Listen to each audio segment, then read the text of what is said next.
This is an ABP Live Podcast. Welcome to Cracking Conversations. I am Niharika Nanda, and in this podcast, we talk to people, share experiences, and crack meaningful conversations.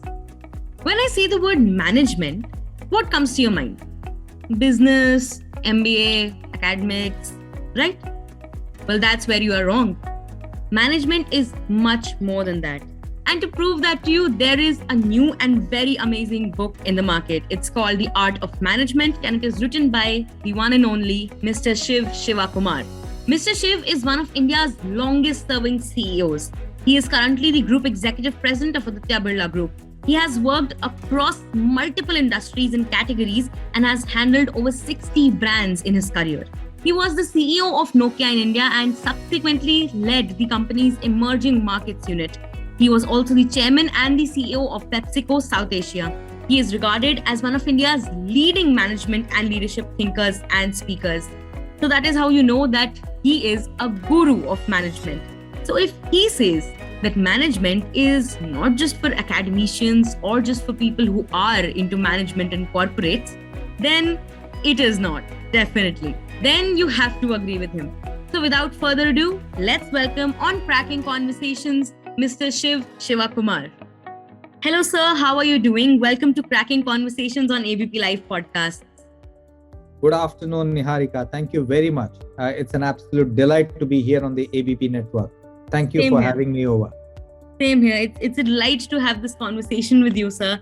And so let's start from the top. For my viewers, can you share with us what exactly is management? Because you are a guru of the field. So who better than you to share with us like what exactly is management? Okay, thank you. So we are here, Niharika, because I wrote this book called The Art of Management. Right. This is available on Amazon as well as in any bookstore. Okay, simple question in terms of what is management. Think of it as 3 buckets. The first bucket is resources. Resources can be time, resources can be capital, resources can be raw material, resources can be intelligence or intellect. Right. The second bucket is how do you mix them and how do you make them into something? Right. Which is, it can be manufacturing, it can be solving a problem, or it can be creating something new. And the final bucket is the output of the mixing of the resources and the use of the resources to provide something which is of a particular need. It serves some need in society. Okay. So using the resources you have, both tangible and intangible resources, to produce something which is of value to someone who will either pay you a premium for it or give you a value for it is important. So in this whole exercise, you will deal with both people and other resources. So that in a very simple way is management defined for you. Okay. I think that's a very easy way to understand, especially for the layman who is out there who doesn't understand the technicalities of the subject. So I think even for me, it was a very easy understanding of the entire concept. So as you mentioned, you have written the book, The Art of Management. So how would you describe it? Is management just an art or is it a science too? How was your experience of writing the book? Yeah. So as you described, so that's the book again, The Art of Management. Okay, I personally believe that management is an art. Okay. If management were a science, then A plus B equals C plus D would run every single day. There would be a formula for it. So every company and every manager would be successful in exactly the same way. That is not true. Right. So why is it not true? Because the context changes. The context matters. The context of the economy matters. The context of the consumer matters. The context of the competitor matters. The context of external forces matter. Right. So everything you do in the area of management is completely contextual. So for example, if I want to motivate you today, Niharika, if you are in a good mood and you've come to work in a happy frame of mind, it's easier for me to do that. Right.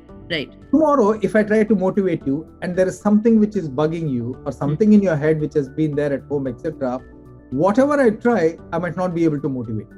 Right. So the background and the context which you bring every day to work Very is just as important. So for me, management can never be an equation. If it was an equation, then everybody would max it. I think it's always contextual. You have to understand the context and then work on it. And that is where the skill of great leaders comes.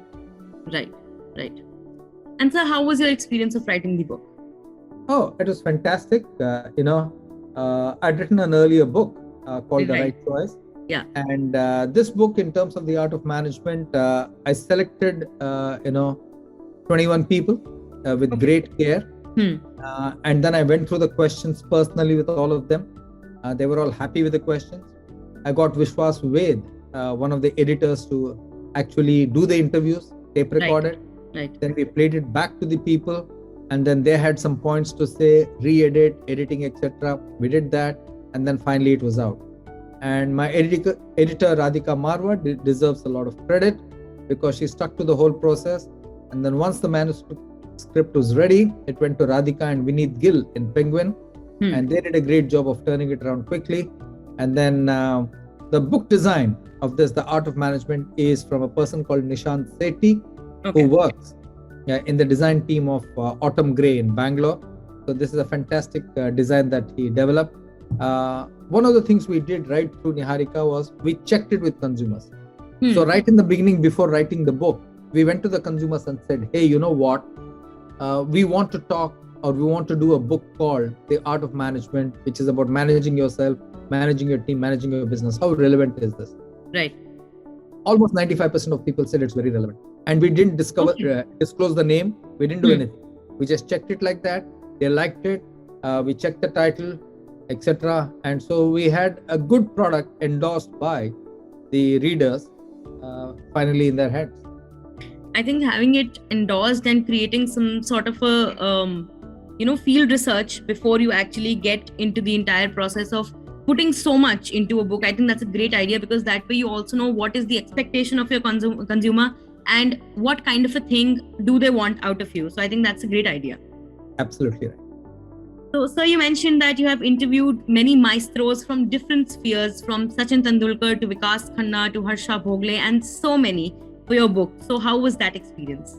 No, I think the experience was fantastic because I chose the people who would tell it as it is, who are comfortable in their shoes and who would be very happy doing it. So the thing is, each of the interviews is very different.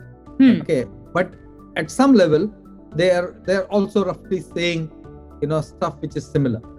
So for example, they say you have to be good, in whatever you do. Right. All of them are very, very candid. They're very, very real. Okay. And all of them discuss failure, that they have actually failed, but they've come out of that failure very well. Second is, none of them have fear of trying something new. Right. They all have energy. They always want to try new things. So that's the big lesson from all of them, from each and every one of them. And many of them have tried many, many new things. Right. And the thing is, they are consistent learners. They're constantly learning. They're constantly improving. They're constantly trying to do better. I think that's a big lesson for everybody who's listening in on the call, that is absolutely important if you want to have a successful career. Definitely. So, sir, which was a particular point amongst all of these interviews that really stuck with you and you thought that, okay, this was probably a new kind of a revelation even for you? No, I think there is no one point. I think each one of them has tried many different things. For example, Tendulkar adapted to T20. When he started, it was only Test match cricket and T50, but he learned the fundamentals of T20. Gisbert Rule learned the fundamentals of digital to market steel.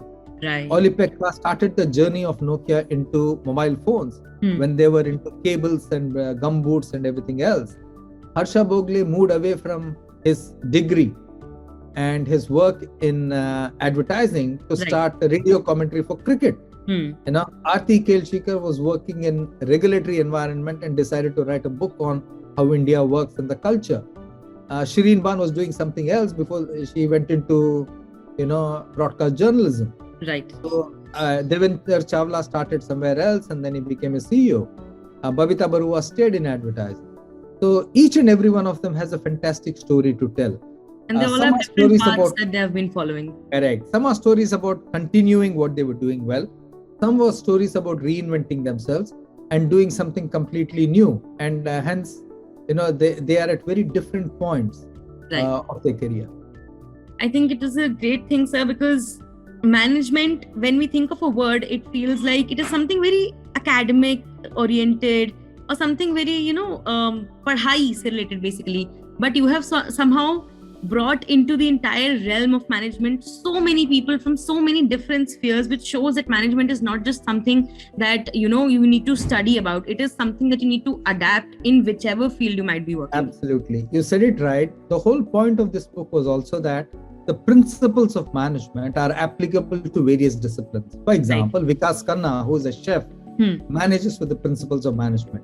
Okay, Harsha Bhogle, who is a commentator, manages with the principles of management. Sachin Tendulkar, who's an outstanding cricketer, manages with the principles of management. Aarti Kelchikar, who's a writer, manages with the principles of management. So the whole point is that management principles are not applicable only in the corporate world. They are applicable in every sphere of life. Definitely. So, sir, let's have a fun question. Whose interview was the most interesting one during all of these? All of them were very good. It was great fun doing the interviews. Two of them were my ex-bosses like Rishi Bhattacharya and K.K. Sridhar. They gave us the wisdom of the rich experience. Okay, Tendulkar was also very good. We drafted his questions, did it 2-3 times, re-edited it, edited it. Till Tendulkar, who was always a perfectionist, was finally happy with the final version and said, yes, I'm good to go with this version. Right. Okay, so each and every one was good fun. So I personally think that if we removed one of the 21, the book would be incomplete. And putting all 21 is what makes the book complete. Definitely, sir. So, sir, in the beginning, you mentioned that you have written another book by the name of The Right Choice.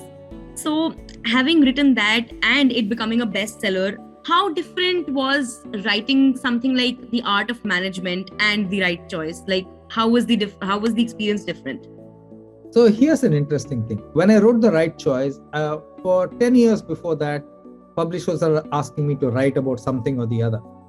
And I was thinking of esoteric topics like, managing in emerging markets, leadership in emerging markets, and things like that, which were, I thought, interesting. That's why CEOs get carried away. They were all dull and boring topics, which nobody would have done. So I was brainstorming and asking people, what should I write about? And then I told my wife, look, I'm in a dilemma. I don't know what to write about. She said, you do so many of these speeches for industry bodies and other people. What do people talk to you about? So I said, they talk to me about 10-12 dilemmas regularly which they face in their careers. Then she said, why don't you write about that? If that's what people are interested in. Right. So that's how the concept of The Right Choice came, which was about addressing 10 career dilemmas. And I had about 24 of some of the best people like Pavitra Singh, Kirtiga, Bhavya Misra, Rohit Kale, Sunny Iqbal, Sudhanshu Vats, Piyush Pandey, you name it. We had some of the best people talking about how they manage. Right. And those dilemmas were about, is money the most important thing in life? Should I go back to the company which I left? Should I do my second MBA? Should I take a sabbatical? Okay. Should I switch industries? Should I go abroad for a job? Okay. Debjani Ghosh answered that. So these were the type of dilemmas that people face. So we released the book, it became a bestseller, etc. And people said, hey, this is a very good book, addresses the dilemma, Shiv. Thank you. But can you tell us how to manage our careers? And that's how the idea of the art of management was born. Right. So that's the background. So, sir, I think as far as The Right Choice is concerned, even I, as a person who has entered her career, and people out there, students out there, I think that's also a very great book, because this is the kind of, I would say, guidance that you don't always find, maybe not even through your mentor or your teachers. So I think that's a great book for you to have written. And a great help for people like me. Thank you for saying that. Talking about the younger generation, talking about helping the younger generation, what is a management tip that you would like to give the younger generation that will definitely help them in life in general, whichever field they might be working in? Fantastic question. Thank you for asking that, Niharika. So the first thing I'll say is that every generation thinks it is different and cooler from the previous generation. Right. The generation of the 1960s thought that, the generation of the 1940s thought that, the generation of the 2010 thinks that. Okay. So you're no different, number one. Right. What is unique about this generation is that they're very articulate and they're very tech savvy. They're born digital. That's the other. Right. But the first thing I would tell this generation is keep patient. patience means waiting. Right. And the generation is not used to waiting. They want at all. everything, they want instant gratification. Right. So Instant waiting has a messages, price. instant response, instant feedbacks. Correct, absolutely. Waiting has a price. So I would say, please wait. That's Right. number one. Second thing I would say is reskill yourself continuously. Learn all the time and reskill yourself. Give your company at least 2 to 3 years. Right. And I give you a new definition of VUCA. VUCA is an old definition which was coined in 1985, which was volatile, uncertain, complex, and ambiguous. The new VUCA I would give both companies and individuals, and especially young people. We should be for versatile. You should be as versatile as you can be. Try different things. Just don't be a master of one trade. Don't ever do Right. that. Right. U is for be comfortable being uncomfortable. You will not have all the answers. All the answers will not line up. All the stars will not line up. All the ducks will not line up. So you have to live with a degree of uncomfortableness. Uncomfortableness does not mean being scared. It means saying that I'm not sure how the output will go, but I'm good enough to try. Right. C is for collaboration. Okay, the power of many is always better than the power of one. Collaborate extensively with as many people as you can. That's the other thing I would say. And A is agile, not adaptable, because I think you can be adaptable and slow. I think what's important in today's world is you need to be agile in being adaptable. Definitely. So be agile, be fast. In the last 25 years, no big company has beaten a small company. However, a fast company has beaten a slow company. Right. So please be agile. So that's what I would say to the young viewers of this program, wherever they are. Definitely, sir. And I think it's very important. These 4 qualities that you mentioned, they are the crux of pretty much what makes the career of the generation of ours. And agile especially is very important because we live in a world where everything is changing by the second. New things are happening, new news is coming, so many things are happening around us. So being agile is definitely one of the needs of the hour. But at the same time, being patient along with that is also very important. Absolutely. Thank you, Niharika, for that. Thank you so much for joining me today. Thank you. And to all the viewers, that's the book, The Art of Management. Please go pick it up either from Amazon or from your favorite bookstore. So thank you, Niharika, for doing this. Thank you, ABP.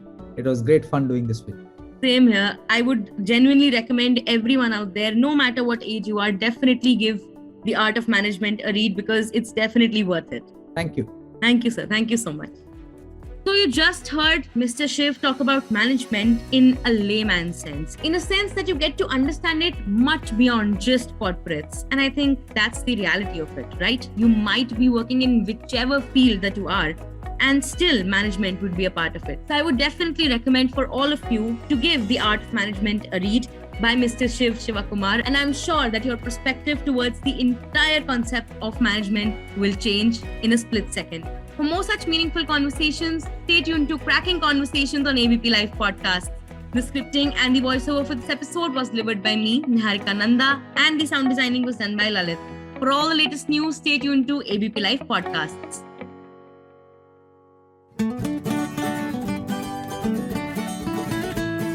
This is an ABP Live Podcast.